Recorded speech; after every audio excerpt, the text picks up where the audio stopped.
मध्य प्रदेश के मुख्यमंत्री मोहन यादव ने शुक्रवार को टॉपर्स के खाते में 25-25 हज़ार रुपये ट्रांसफ़र किए। सीएम ने 94,234 स्टूडेंट्स को 235 करोड़ 58,50,000 रुपये दिए।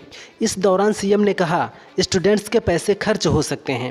विभाग कोशिश करे कि आगे से लैपटॉप खरीद कर दिए जाएं। देश को आगे बढ़ाने के लिए किसान और नेता सब चाहिए। सीएम ने छात्रों से राजनीति में आने का भी आह्वान किया। मध्य प्रदेश में ओबीसी के लिए 27% आरक्षण लागू करने की मांग पर सुप्रीम कोर्ट में सुनवाई हुई। कोर्ट ने मुख्य सचिव से एफिडेविट मांगा है कि जो 13% होल्ड हैं उन पर नियुक्तियों में क्या दिक्कत है। बता दें कि साल 2019 में ही ओबीसी आरक्षण के लिए एक्ट पास किया गया था, लेकिन अब तक लागू नहीं हुआ है। तत्काल आरक्षण देने संबंधी इस याचिका में अभी कोई राहत नहीं मिली है। असदुद्दीन ओवैसी की पार्टी एआईएमआईएम ने बिहार में आगामी विधानसभा चुनाव को देखते हुए महागठबंधन में शामिल होने की इच्छा जाहिर की है।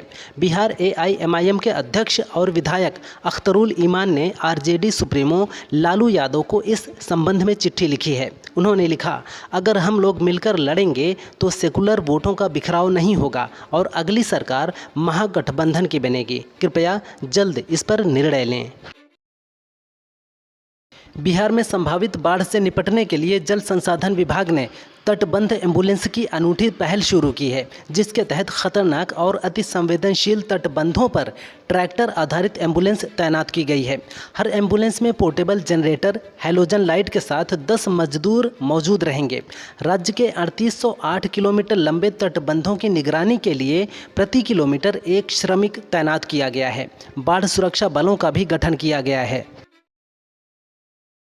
जेडीयू विधायक गोपाल मंडल ने सीएम नीतीश कुमार के बेटे निशांत कुमार को लेकर बड़ा बयान दिया है। उन्होंने कहा कि निशांत को पार्टी में आना चाहिए। अगर निशांत पार्टी में नहीं आएंगे तो जेडीयू में भगदड़ मच जाएगी। निशांत के आने से ही पार्टी बचेगी, नहीं तो कोई नेता आरजेडी में तो कोई बीजेपी में चला जाएगा। बता दें, निशांत की राजनीति में एंट्री को लेकर लंबे समय से चर्चा है। पार्टी के कई बड़े नेता भी मांग कर चुके हैं। सांसद पप्पू यादव ने मतदाता पुनरीक्षण पर कहा कि चुनाव आयोग जो भी कर रहा है उसे वे बर्दाश्त नहीं करेंगे और जल्द ही एक बड़ा आंदोलन छेड़ा जाएगा। चुनाव आयोग को आरएसएस का दफ्तर बताते हुए कहा कि ये संस्था अब निष्पक्ष नहीं रही। चुनाव आयोग को अपनी कार्यवाही तुरंत रोकनी होगी। पप्पू यादव ने कहा, चुनाव आयोग भगवान नहीं है, न ही अलादीन का चिराग। अब आर पार की लड़ाई होगी। बिहार विधानसभा चुनाव से पहले केंद्रीय मंत्री जीतन राम मांझी ने बड़ा बयान दिया है। उन्होंने कहा कि मेरी उम्र हो गई है, मैं मुख्यमंत्री पद के लायक नहीं हूं। वहीं उन्होंने कहा कि एनडीए नीतीश कुमार के नेतृत्व में बिहार चुनाव लड़ेंगे और परंपरा यह रही है कि जिसके नेतृत्व में चुनाव लड़ा जाता है उसी को मुख्यमंत्री बनाया जाता है। नीतीश कुमार ही हमारे मुख्यमंत्री पद का चेहरा होंगे। बिहार चुनाव से पहले एआईएमआईएम ने लालू यादव को महागठबंधन में शामिल होने के लिए पत्र लिखा है। इस पर केंद्रीय मंत्री किरण रिजिजू ने कहा कि हम धर्मनिरपेक्ष हैं, हम जाति या धर्म के आधार पर राजनीति नहीं करते। कांग्रेस और ये पार्टियां सबसे बड़ी सांप्रदायिक पार्टी हैं। हमारा नारा है कि सबका साथ सबका विकास। भारत में मुसलमान भी हिंदुओं की तरह सुरक्षित हैं। बिहार में एआईएमआईएम के महागठबंधन में शामिल होने के ऑफर से सियासी माहौल गर्मा गया है। राजद सांसद मनोज झा ने कहा कि ओवैसी साहब का बेस हैदराबाद है। उनके चुनाव लड़ने या न लड़ने से क्या होता है और क्या नहीं होता, ये वह जानते हैं। कभी कभी चुनाव न लड़ना भी मदद करना होता है।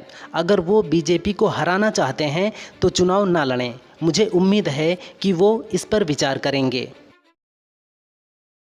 बिहार कांग्रेस प्रदेश अध्यक्ष राजेश कुमार ने कहा, आयोग जिस तरह से बिहार में काम कर रहा है वह लोकतांत्रिक प्रक्रिया के खिलाफ है। यह किसी भी सूरत में बर्दाश्त नहीं है। बिहार में मतदाता सूची में व्यापक गड़बड़ी की आशंका है। करोड़ों लोगों के नाम सूची से हटाए जा सकते हैं। आज बिहार के मुख्य निर्वाचन पदाधिकारी से समय मांगा है। हमारा प्रतिनिधिमंडल उनसे मुलाकात कर चुनाव आयोग की अनियमितताओं पर बात करेगा।